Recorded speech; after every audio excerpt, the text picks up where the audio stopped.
गणेश चतुर्थी के उस पावन पर्व को लेकर देश भर में उत्साह का माहौल बना हुआ है। ऐसे में मुख्यमंत्री मनोहर लाल ने भी गणेश चतुर्थी की देशवासियों को शुभकामनाएं दी हैं और कहा है कि गणपति बप्पा आप सभी के विघ्न हरे और सुख समृद्धि की वर्षा करें। तो सीएम मनोहर लाल ने ट्वीट कर देशवासियों को गणेश चतुर्थी के मौके पर शुभकामनाएं दी है। ट्वीट कर सभी देशवासियों को शुभकामनाएं दी हैं और कहा है कि गणपति बप्पा सभी के विघ्न हरे और सुख समृद्धि प्रदान करें।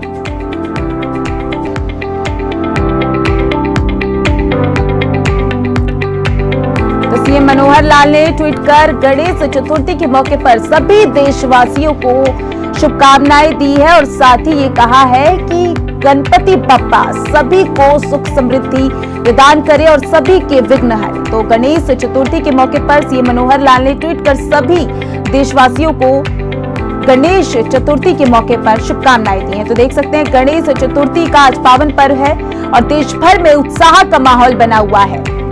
वहीं बाजारों में भी धूम देखी जा रही है, जिसको लेकर अब सीएम मनोहर लाल ने भी सभी देशवासियों को गणेश चतुर्थी के मौके पर शुभकामनाएं दी है और कहा है कि गणपति बप्पा सभी के विघ्न हरे और सभी को सुख समृद्धि की वर्षा करें।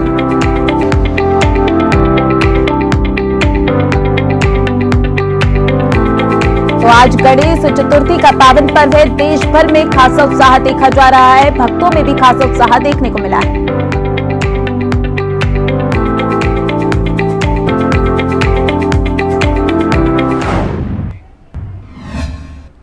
वहीं हरियाणा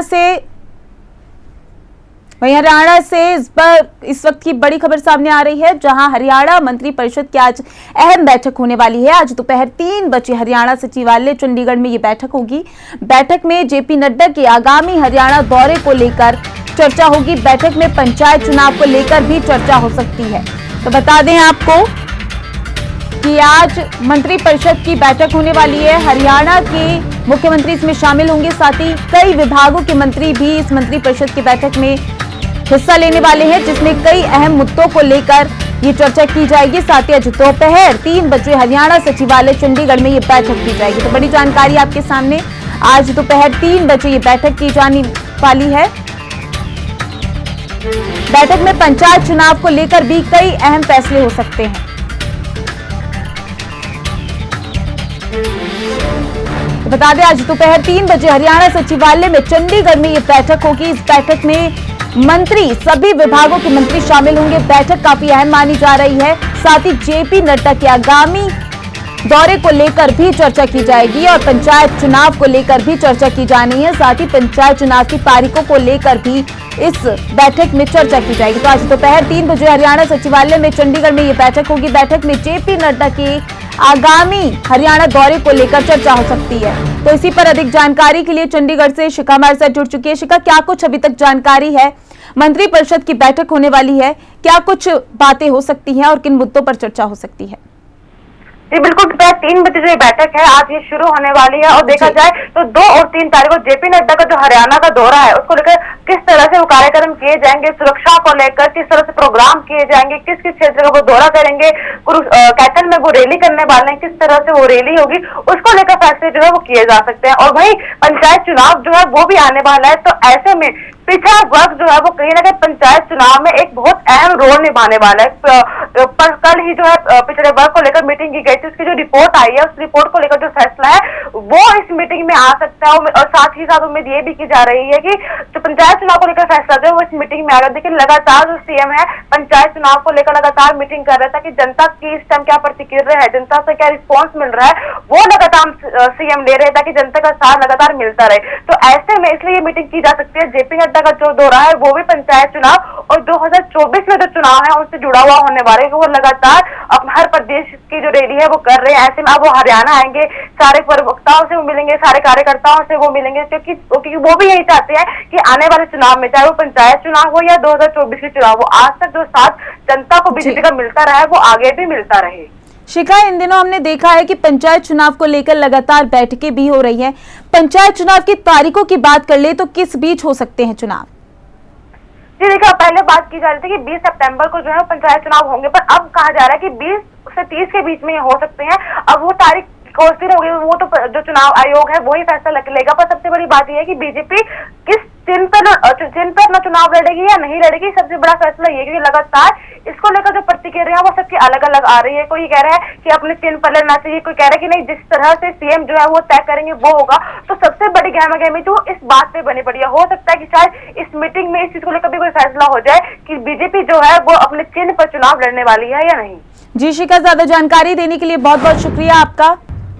वहीं बीजेपी के वरिष्ठ नेता राजीव जैन से हिंदी खबर ने खास बातचीत की, जहां पर उन्होंने कहा कि कांग्रेस सिर्फ दिखावे के लिए मैदान में उतरती है। कांग्रेस का मकसद जनता की सेवा नहीं, बस सत्ता हथियाना है। और क्या कुछ कहा उन्होंने, आपको सुनवाते हैं। बीजेपी के वरिष्ठ नेता राजीव जैन इस टाइम हमारे साथ हैं, उनसे बात करेंगे। सर, देखा जाए तो कांग्रेस जो जिस तरह से तैयारियां कर रही है अपनी बड़ी रैली को लेकर, क्या लगता है कि ये रैली किस तरह से सफल रहेगी? देखिए, कांग्रेस जो है केवल दिखावे के लिए मैदान में उतरती है। इनका केवल मकसद जो है जनता की समस्याएं नहीं, बल्कि किसी भी तरह से जो है सत्ता हथियाना है। और कांग्रेस का देश से जिस तरह से सफाया हो रहा है, 2024 के लोकसभा चुनाव में कांग्रेस जो है आपको ढूंढने से भी नजर नहीं आएगी।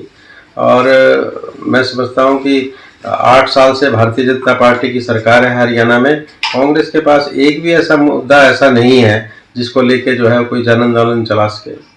सर, 2-3 तारीख को जेपी नड्डा जी वो हरियाणा में आने वाले हैं। हरियाणा के सारे कार्यकर्ताओं से वो मिलेंगे, क्या वो सोनीपत के हल्के में भी आएंगे, और कौन से प्रोग्राम जो है उनके आने पर होने वाले हैं? देखिए, आज जो है हमारे भारतीय जनता पार्टी के राष्ट्रीय अध्यक्ष जो है पूरे देश का दौरा कर रहे हैं, हर राज्य में जा रहे हैं। और उनका जो है दौरा कुछ सीमित क्षेत्रों तक होता है। जिस तरह से अब वो जो है अम्बाला और जो है ये जो हमारी कुरुक्षेत्र लोकसभा है, इसके ज़्यादातर एरिया में रहेंगे। मंडल की बैठक भी करेंगे, प्रदेश की कोर कमेटी की बैठक भी करेंगे, और उसमें जो है कैथल के अंदर जो है एक रैली भी जो है कुरुक्षेत्र लोकसभा के अंदर होगी। तो उनके कार्यक्रम जो है इस तरह से चलते हैं। और फिर जब नेक्स्ट दौरा होगा, फिर वो जो दूसरी लोकसभाओं में जाएंगे। इस तरह से जो है पूरे देश का 2024 तक उन्होंने दौरा करना है।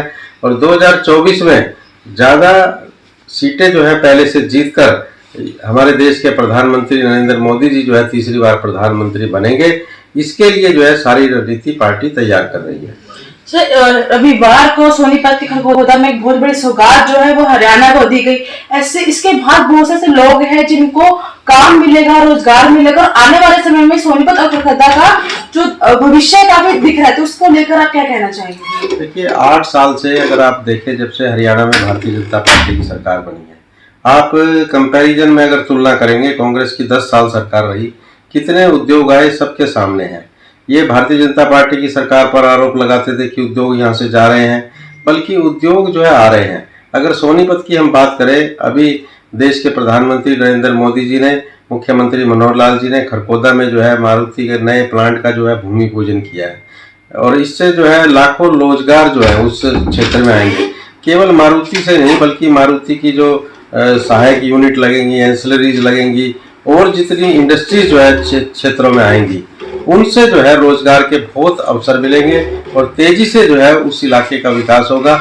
और आने वाले समय में हम जिस तरह से कह रहे हैं कि विकास की संभावनाएं जो है सोनीपत में है, सोनीपत जो है हरियाणा का दूसरा गुड़गांव बनता नजर आएगा। तो ये थे हमारे साथ राजीव जैन का कहना है कि कांग्रेस कहीं ना कहीं अब पूरे भारत में खत्म होती दिखाई दे रही है। तो वही बात करें बीजेपी की और हरियाणा में होने वाले चुनाव की, तो जनता एक बार फिर से बीजेपी का साथ देगी और आने वाले समय में दोबारा हरियाणा में बीजेपी की सरकार बनाएगी। मैं आपके साथ शिखा शर्मा, हिंदी खबर, चंडीगढ़।